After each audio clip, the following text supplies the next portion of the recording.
Welcome to Binomo. Trade on financial markets and get experience. Try a free $1,000 demo account right now.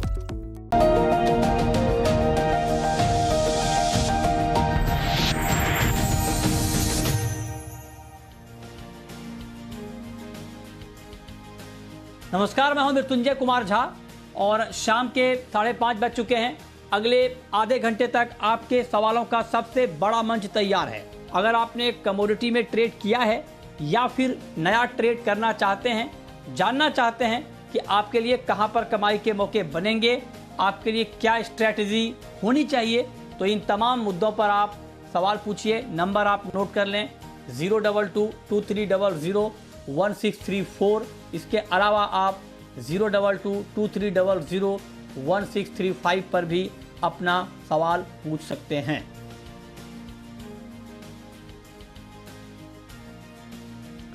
चलिए और bulletin की शुरुआत करेंगे बड़ी खबर के साथ, क्योंकि सोयाबीन का भाव पहली बार वायदा बाजार में 10,000 के पार चला गया है।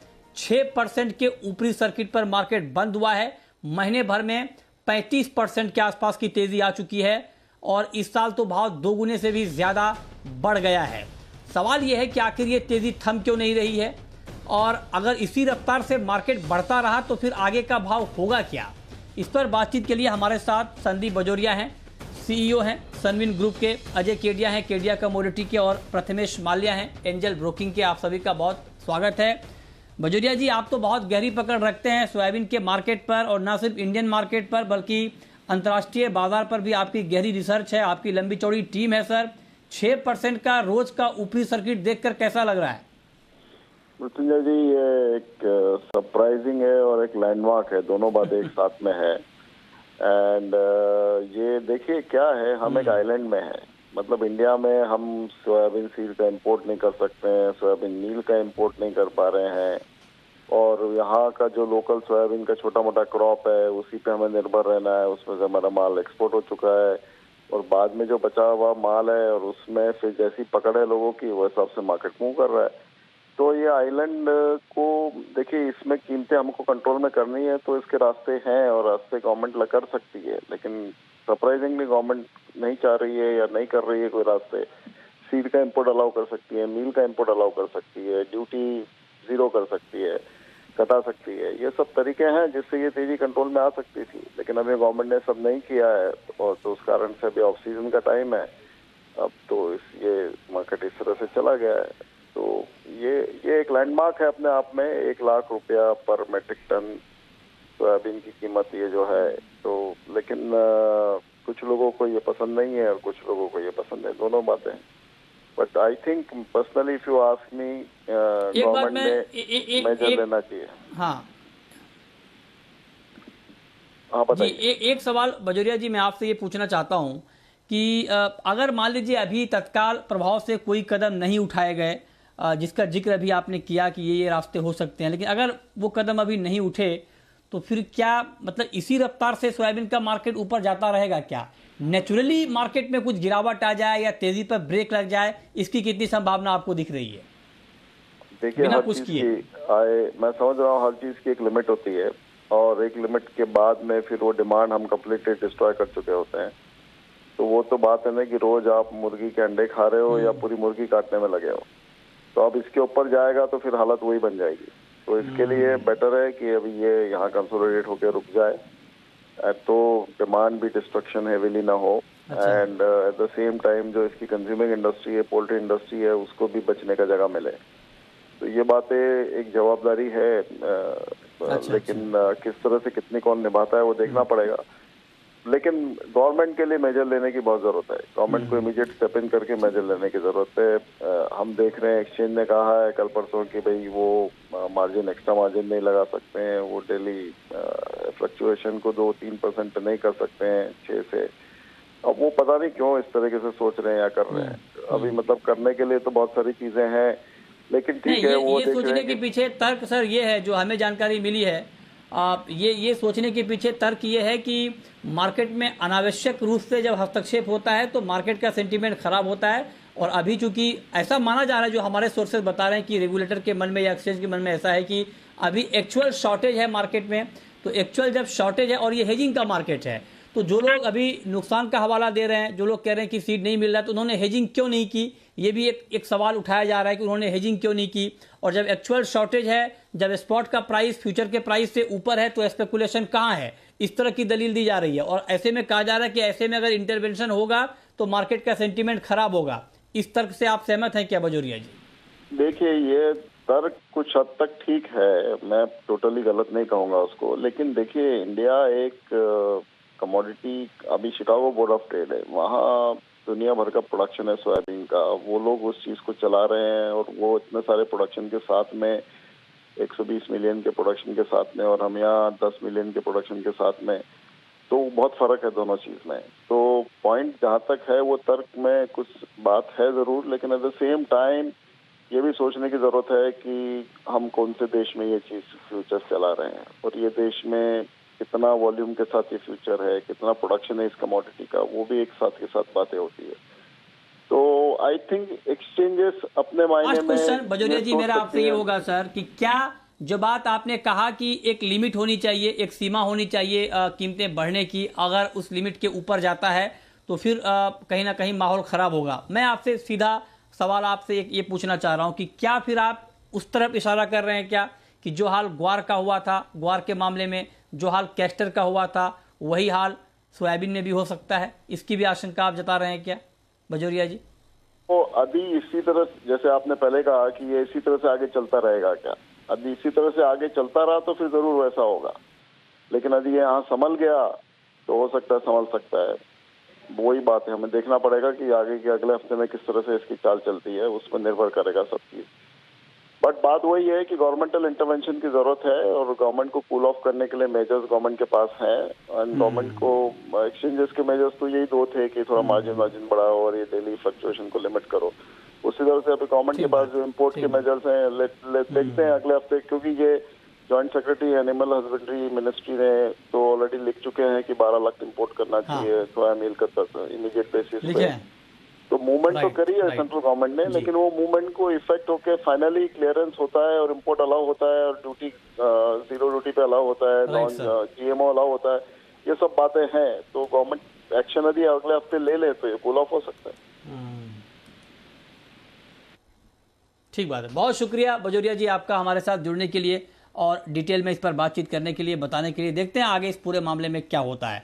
अब शुरू करते हैं सवाल और जवाब। पहला सवाल है विपिन अग्रवाल का, हरियाणा से हमारे साथ जुड़ रहे हैं। पूछिए विपिन जी। हेलो जी, पूछें सर। मैं पूछना चाहता हूँ कि मस्टर्ड का भाव आगे बढ़ेगा या यही स्थिर रहेगा? मेरे पास 1000 क्विंटल सरसों है, मुझे बेचना चाहिए, रोकना चाहिए? अच्छा, बताइए अजय जी, मस्टर्ड में अभी आगे, क्योंकि जिस रफ्तार से सोयाबीन का मार्केट ऊपर जा रहा है उसके मुकाबले तो मस्टर्ड की रफ्तार बहुत धीमी है, तो बताइए मस्टर्ड में आगे कुछ तेजी की गुंजाइश है क्या? गुड इवनिंग मजन जी, मुझे लगता है कि पूरे एडिबल ऑयल पैक को सोयाबीन ने हिला रखा है। जनरली हम देखते हैं, जो अभी तक हमने भी समझा है कभी भी, कि मस्टर्ड के भाव सोयाबीन से ऊपर चलते हैं। तो आप खुद समझ जाइए, जब 10,000 के भाव सोयाबीन है तो मस्टर्ड कहाँ जा सकती है। बट एज ऑफ नाउ हमारे पास पर्याप्त सप्लाई है। इस बार का हमने क्रॉप 84 देखा था, करीबन अभी 41-42 के आसपास का स्टॉक भी है। बट डेफिनेटली अगर सोयाबीन की तेजी अगर रुकती नहीं है तो डेफिनेटली मस्टर्ड को इसका सपोर्ट जरूर मिलेगा, क्योंकि मस्टर्ड ऑयल जो होता है वो एक प्रीमियम ऑयल है, और ऑयल के भाव में भी हमने देखा सभी जगह तेजी है। तो मैं ये नहीं बोल रहा हूँ कि 10,000 हो जाएगा, बट डेफिनेटली जो तेजी सोयाबीन में चल रही है उसका सपोर्ट मस्टर्ड को मिलता रहेगा, जो मुझे लगता है टेक्निकली प्राइजेस 8-8.5 के बीच में एक बार दिखा सकता है। बट ध्यान रखिए कि गवर्नमेंट इंटरवेंशन काफी इंपॉर्टेंट हो जाएगा अगले हफ्ते 10 दिन में, क्योंकि अगर हमने पिछले डेटा देखते हैं इन्फ्लेशन का, तो फ्यूल इन्फ्लेशन 12.5% का रहा है, जो पेट्रोल डीजल की बात करते हैं, जबकि एडिबल इन्फ्लेशन 34% का रहा है। तो ये थोड़ा कंसर्निंग है। तो गवर्नमेंट इंटरवेंशन नहीं होता है तो डेफिनेटली मुझे लगता है 8-8.5 तक का लेवल मस्टर्ड में दिखा सकते हैं, क्योंकि लॉजिकली मस्टर्ड को सोयाबीन से ऊपर होना चाहिए, और जैसे जैसे हम लोग 6-8 महीना अभी नई क्रॉप से दूर है तो कहीं ना कहीं इसका इम्पैक्ट भी पड़ेगा। तो ओवरऑल मुझे लगता है मस्टर्ड में अभी भी तेजी जारी रहेगी। ओके, ठीक है सर, ठीक है। तो आप कह रहे हैं कि मस्टर्ड में तेजी अभी कंटिन्यू रह सकती है। चलिए अगला सवाल है सुशील का, पूछिए सुशील जी।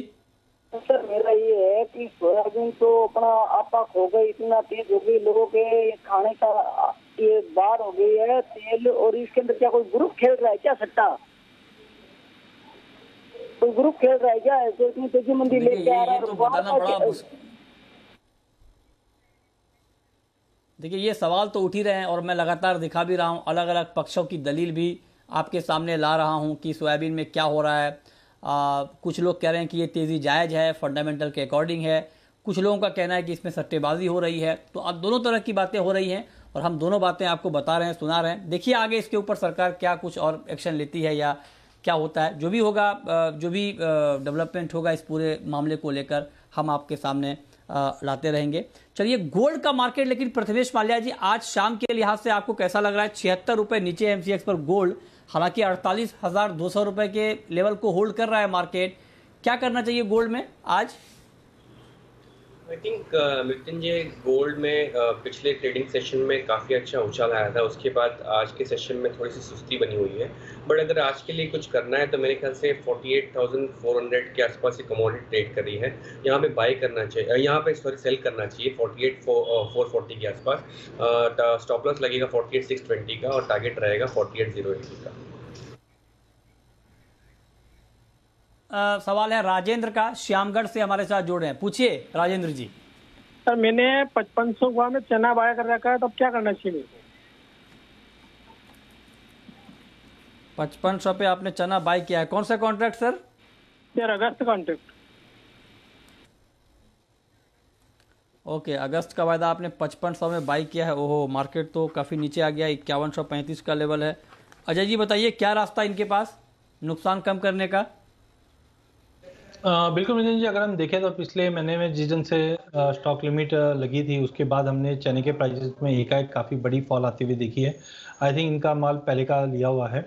टाइमिंग हमें लगता है कि जो रिवीजन हुआ है स्टॉक लिमिट में उसके बाद सेंटीमेंट भी इम्प्रूव हुए हैं, कंजम्पशन भी धीरे धीरे इम्प्रूव हुआ, जिसके चलते ही हमने 50 to 40 तक का एक जंप भी आते हुए देखा। आज थोड़ा एक लास्ट मंथ का लास्ट डे है तो प्रॉफिट बुकिंग है, बट इन ऑल मुझे लगता है 5500 एज ऑफ नाउ बोलना थोड़ा मुश्किल है, बट टाइमली मुझे लगता है कि 5350 तक का लेवल मिल जाए तो आई थिंक इनको 5050 से 5080 के बीच में एक एवरेज करना चाहिए। 4950 के स्टॉप लॉस से प्राइजेस में फिर से जंप रहेगा, जो 5350 तक का लेवल मिल जाएगा वहां पे ये प्रॉफिट बुक करके एग्जिट कर सकते हैं, क्योंकि 5100 के नीचे अगर ये एवरेज करते हैं तो डेफिनेटली इनका 250-300 के आसपास का एवरेज बैठ जाएगा। तो ओवरऑल मुझे लगता है शॉर्ट टर्म में मार्केट में फिर से जंप रहेगा, जो 5350 तक का लेवल दिखा देगा।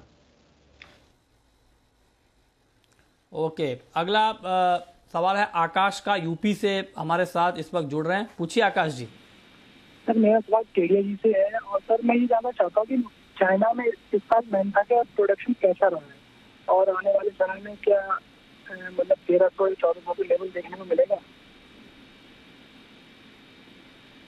क्या मेंथा की बात कर रहे हैं आप? जी सर, मेंथा ऑयल। ओके, बताइए अजय जी। देखिए, मेंथा की अगर बात करें तो फर्स्ट ऑफ ऑल आप ये समझिए सबसे ज़्यादा मेंथा हमारे इधर ही होता है और चाइना हमारे लिए सबसे ज़्यादा बड़ा क्लाइंट है। बट पिछले 1.5-2 सालों से इंडिया और चाइना के बीच में जो बॉर्डर इशू बना हुआ है, जिसकी वजह से कैटेगरी A1 से चाइना को A2 में कर दिया गया है, जिसकी वजह से कुछ जो ट्रांजेक्शन है उसमें बाध्यता भी आ रही है और साथ में अभी हमने देखा जो लॉकडाउन है, कोविड का कंसर्न भी है, तो डिमांड इंप्रूव नहीं हो पा रही है।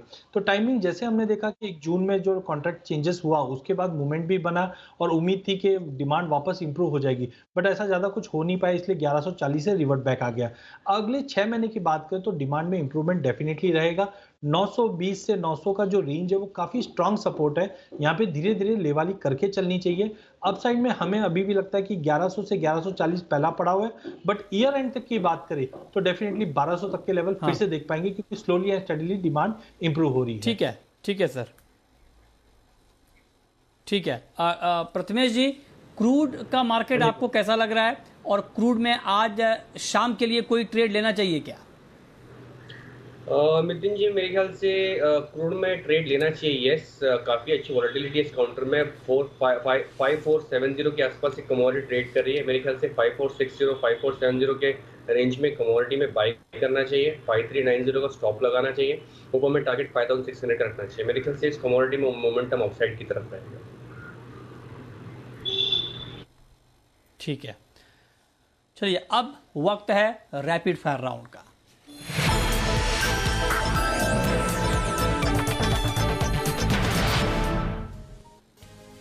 अजय जी, आपकी पहली rapid fire call. Nitin ji, मुझे लगता है कल जिस रंग से गोल्ड को सपोर्ट मिला है आज भी कंटिन्यू रहेगा। अक्टूबर वायदे को 48,250 के करीब लेके चलिए। 48,000 का स्टॉप लॉस रखिए। 48,600 तक के टारगेट देखने मिल जाएंगे। प्रथमेश जी, आपकी कॉल सर।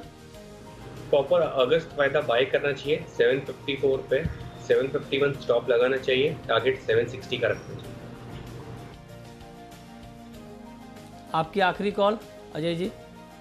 मिथुन जी, मेरी आखिरी कॉल निकल में है। नो डाउट प्राइजेस 1492 के हिसाब से बाइंग करना चाहिए, बट 1500 का लेवल ब्रीच कर चुका है। करंट मार्केट से भी लिया जा सकता है। 1490 का रिवाइज स्टॉप लॉस है। टारगेट 1515 का इंट्राडे में, और ओवरऑल मुझे लगता है कि ये 1530 तक भी जा सकता है। ठीक है, बहुत शुक्रिया अजय जी आपका और प्रथमेश जी आपका हमारे साथ जुड़ने के लिए, बताने के लिए आज कमोडिटी में कहां पर कमाई के मौके बनेंगे।